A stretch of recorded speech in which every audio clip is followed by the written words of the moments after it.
혹시 이런 적 있으세요? 분명 진심으로 잘해줬는데 어느 순간 당연시되고 한번 거절하면 너도 별 수 없구나 라는 말을 듣는 순간 가슴이 턱 막히고 내가 괜히 싸구려 사람이 된 것 같은 기분. 사실 잘해준 게 문제가 아닙니다. 싫다는 말 한마디조차 삼키며 모든 걸 허용한 내 방식에 있었습니다. 그 결과 고마운 사람이 아니라 만만한 사람으로 남게 되죠. 오늘은 왜 착한 성격만으론 나를 지킬 수 없는지, 그리고 어떻게 대해야 귀하게 여겨지는지 함께 풀어가 보겠습니다. 살면서 우리는 늘 이렇게 배워왔습니다. 착하게 살면 언젠가 인정받는다. 하지만 시간이 흐르면서 깨닫는 건 정반대입니다. 내가 진심을 다해 잘해줬는데 돌아오는 건 고마움이 아니라 무시일 때가 있죠. 그럴 땐 억울하고 서럽고 내가 괜히 싸구려 사람이 된 것 같은 기분마저 듭니다. 그래서 이 영상을 끝까지 보신다면 여러분은 관계 속에서 스스로를 귀하게 지키는 방법을 배우게 되실 겁니다.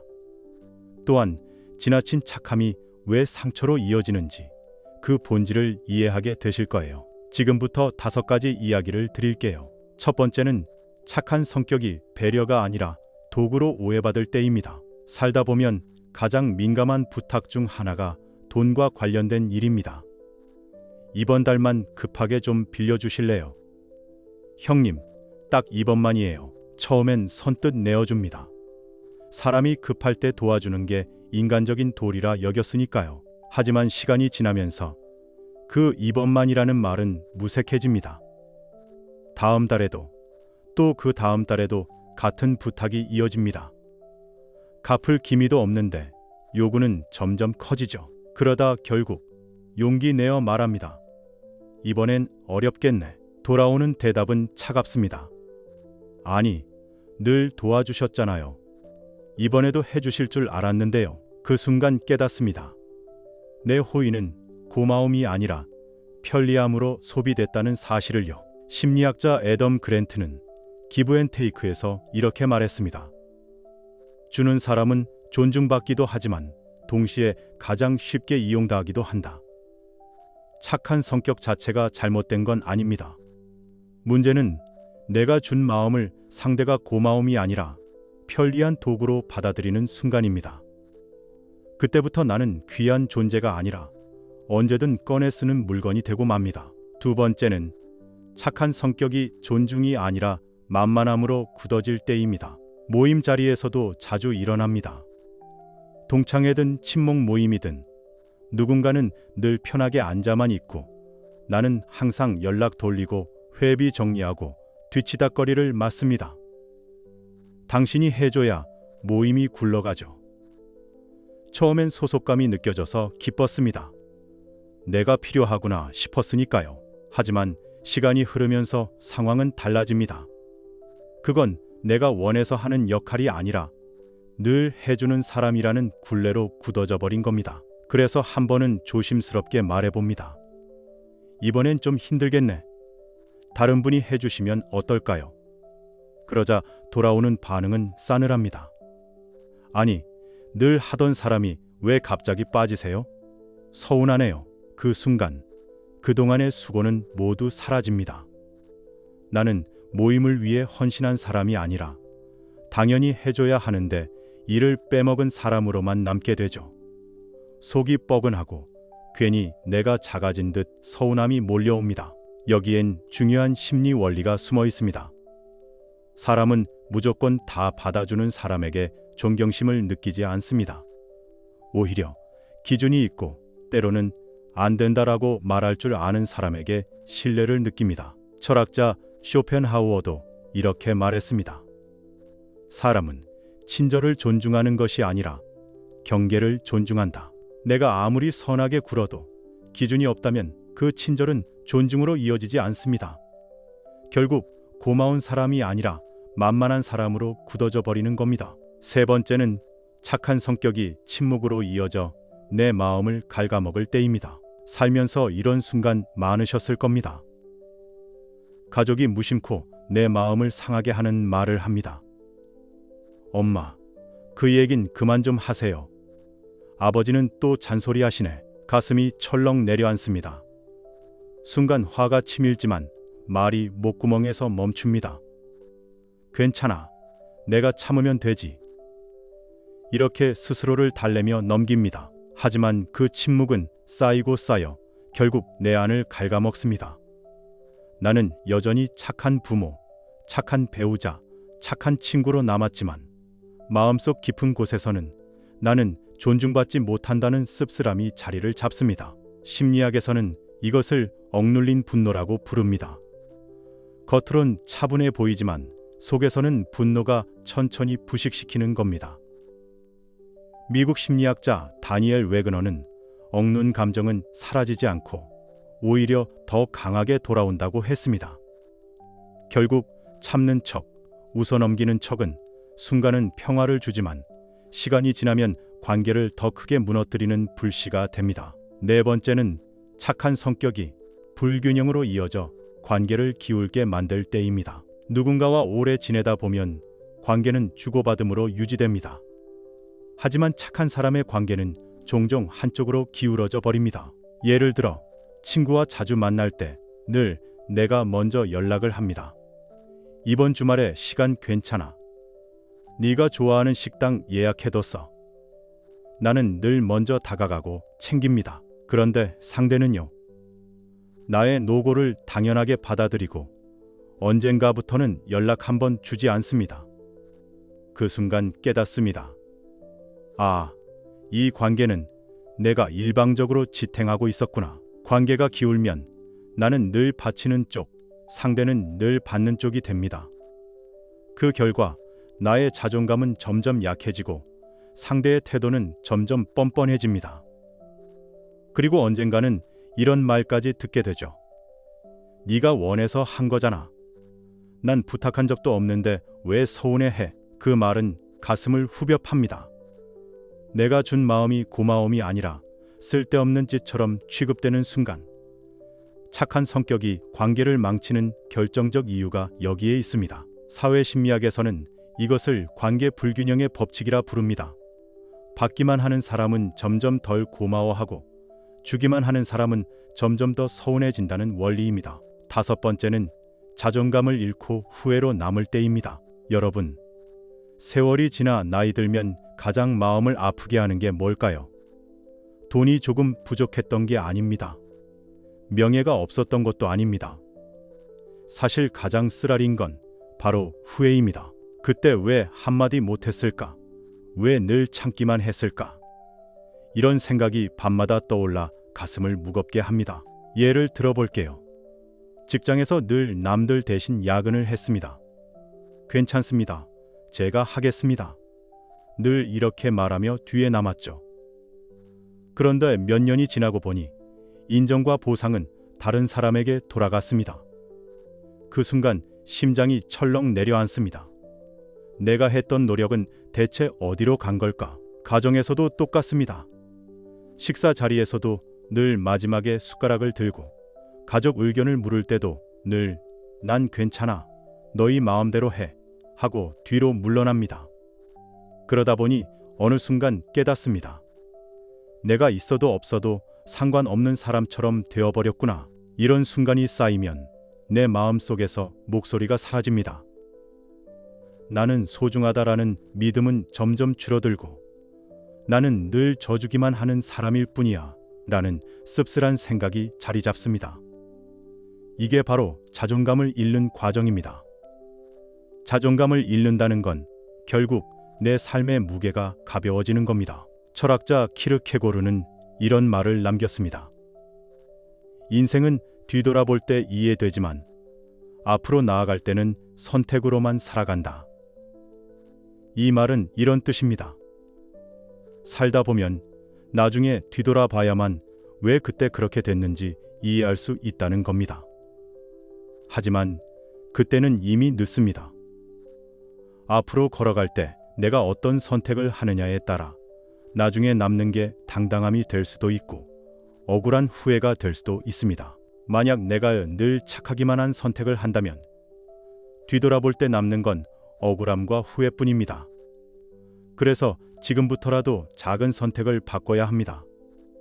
나는 이만큼은 지켜야 한다. 여기서는 내 마음을 말해야 한다.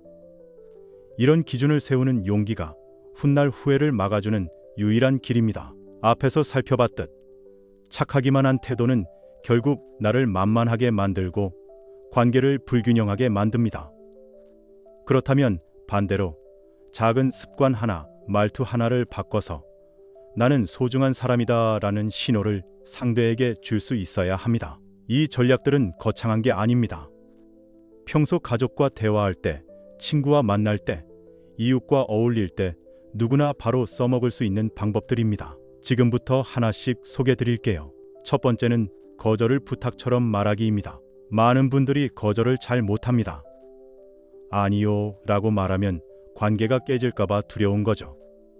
그래서 늘 참고 결국은 억울함만 쌓입니다. 하지만 거절도 방법만 바꾸면 관계가 달라집니다.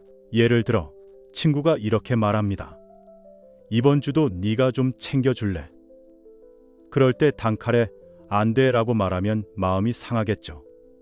하지만 이렇게 바꿔보세요. 이번엔 내가 좀 어려워. 대신 다음에는 꼭 내가 도울게. 이 말에는 두 가지 신호가 들어 있습니다. 첫째, 나는 내 상황을 존중한다.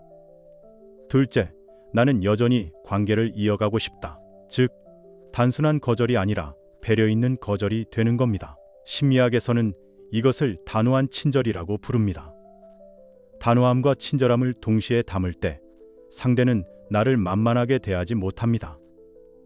그리고 오히려 이 사람은 자기 기준이 있는 사람이구나 하며 존중하게 됩니다. 두 번째는 내 몫을 먼저 챙기기입니다. 착한 사람들의 공통점은 늘 남부터 챙긴다는 겁니다.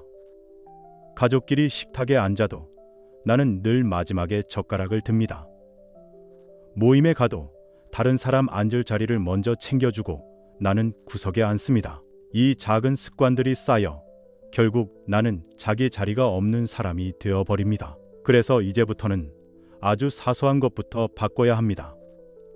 식탁에서도 내 자리를 먼저 정하고 필요한 반찬은 내 접시에 먼저 담아보세요. 모임에서도 내가 앉고 싶은 자리를 먼저 택해보세요. 처음에는 어색할 수 있습니다. 내가 이렇게 먼저 나서도 될까 하는 마음이 들 수 있죠. 하지만 그 순간이 바로 연습입니다. 내가 나를 먼저 챙기는 습관이 쌓일수록 상대는 나를 늘 양보하는 사람이 아니라 존중해야 할 사람으로 보게 됩니다. 불교의 가르침에도 이런 말이 있습니다. 자신을 귀하게 여기지 않는 자, 남에게서 귀함을 구하지 말라. 즉, 내가 나를 먼저 존중해야 남도 나를 존중한다는 뜻입니다. 세 번째는 감정을 숨기지 말고 짧게 표현하기입니다. 많은 분들이 착한 성격 때문에 감정을 말하지 못합니다. 화냈다가 관계 깨질까봐, 내가 예민한 사람처럼 보일까봐. 그렇게 속으로만 사귀죠. 하지만 감정은 억누를수록 쌓입니다.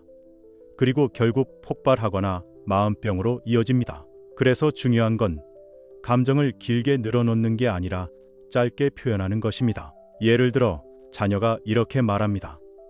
아버지는 또 같은 얘기 하시네요. 순간 마음이 서늘하죠. 그럴 때 그냥 웃어넘기지 말고 짧게 표현하는 겁니다. 그 말은 내겐 좀 서운하구나. 또는 친구가 약속을 번번이 어깁니다. 그럴 때도 이렇게 말할 수 있습니다. 너랑의 약속이 가볍게 느껴진 것 같아. 서운했어. 짧게. 그러나 분명하게. 이렇게 하면 상대는 내 감정을 무시할 수 없습니다. 그리고 나는 더 이상 속으로 곰지 않습니다. 심리학자 로젠버그의 비폭력 대화 원리에서도 강조합니다. 느낌을 숨기지 말고 사실에 기대어 짧게 표현하라. 이 방식은 싸움이 아니라 존중을 낳습니다.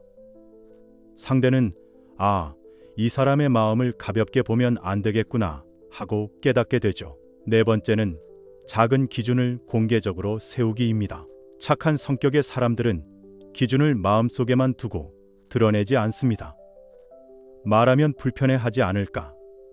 괜히 까다로운 사람처럼 보일까? 그렇게 경계를 세우지 못합니다. 하지만 관계에서 존중을 받으려면 작은 기준을 공개적으로 세우는 것이 필요합니다. 예를 들어 모임에서 회비를 거둘 때 늘 내가 챙겨왔습니다. 하지만 이제는 이렇게 말하는 겁니다.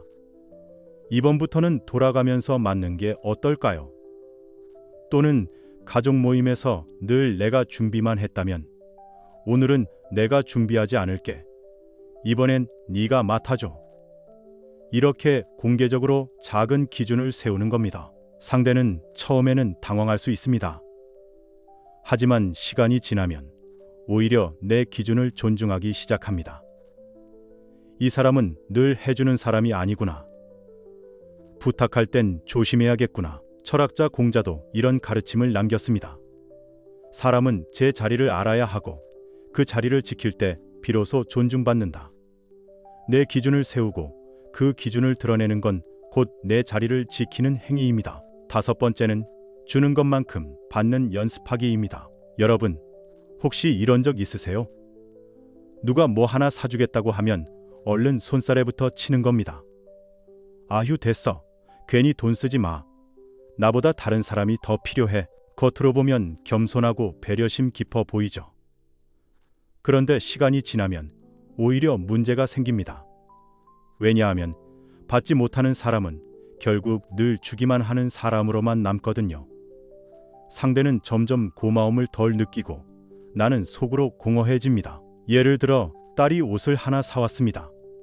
엄마, 이거 엄마한테 잘 어울려서 샀어요. 그런데 엄마가 이렇게 말합니다. 아휴, 돈 아깝게 왜 샀니? 난 필요 없어. 그 순간 딸의 마음은 어떨까요? 내가 한 마음도 거절당했구나. 즉, 받기를 거부한 순간 주려는 마음도 함께 꺾어버린 겁니다. 친구 사이도 마찬가지예요. 오늘은 내가 커피 낼게 했는데 아니야, 안 돼. 내가 낼게 하면서 지갑부터 꺼냅니다. 겉으론 예의 있어 보이지만 사실은 친구의 호의를 밀어낸 거예요.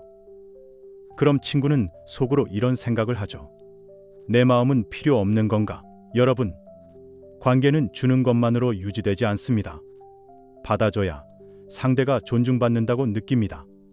그리고 받아줘야 그 고마움을 언젠가 내가 다시 돌려줄 수도 있는 거예요. 그러니까 작은 것부터 연습해 보세요.